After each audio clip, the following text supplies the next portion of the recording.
basically, dogs and cats need blood, just like humans need blood, and they have various diseases that cause them to either not make enough blood or to lose excessive quantities of blood, and in those cases they need transfusions.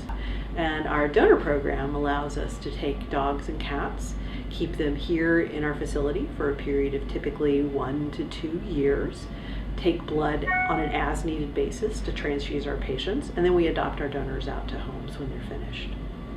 So the first thing that we have to look for when we choose a dog to be a blood donor is size. They have to be a large enough dog to be able to donate a full unit of blood.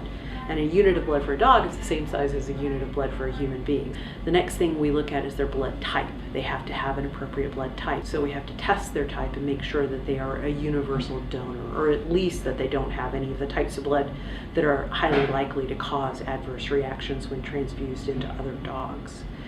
Next, we have to look at their infectious disease status. So they have to be free of common infections that could be transmitted through their blood. Then there are a few other things that are helpful. Temperament. They need to be a dog that is happy to be here and happy to lay down and give blood, that won't be stressed or won't be upset or won't be miserable when they're here, because we don't want them to be miserable when they're here. They need to be free of major health problems themselves. And greyhounds are easy to get because they often are retired from a racing career, or they don't cut it at the track and they never really start a racing career.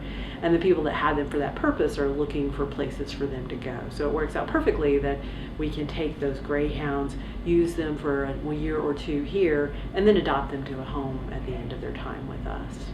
The vast majority of days they don't do anything about giving blood.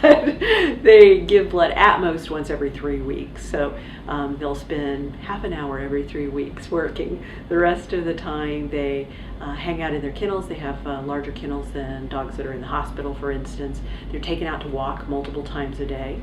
They're assigned a veterinary student, so their teeth, make sure it isn't limping or lame or having vomiting or having diarrhea, and make sure that it's walked at least a half an hour in the morning and the evening, because we like the dogs to get to spend as much time as possible playing, interacting with people, going for walks around campus.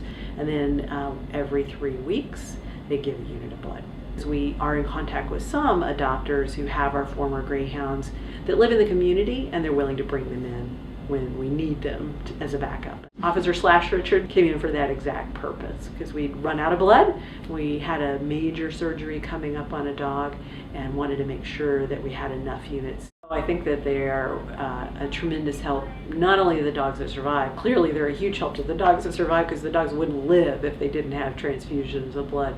But even the dogs who don't make it, I think the owners feel really good knowing that their dog had every chance in the world, and it wouldn't have had that chance if it weren't for our blood donors. So they really do save lives, and they impact the lives of the families that love the dogs, whether their pet pulls through or it doesn't pull through.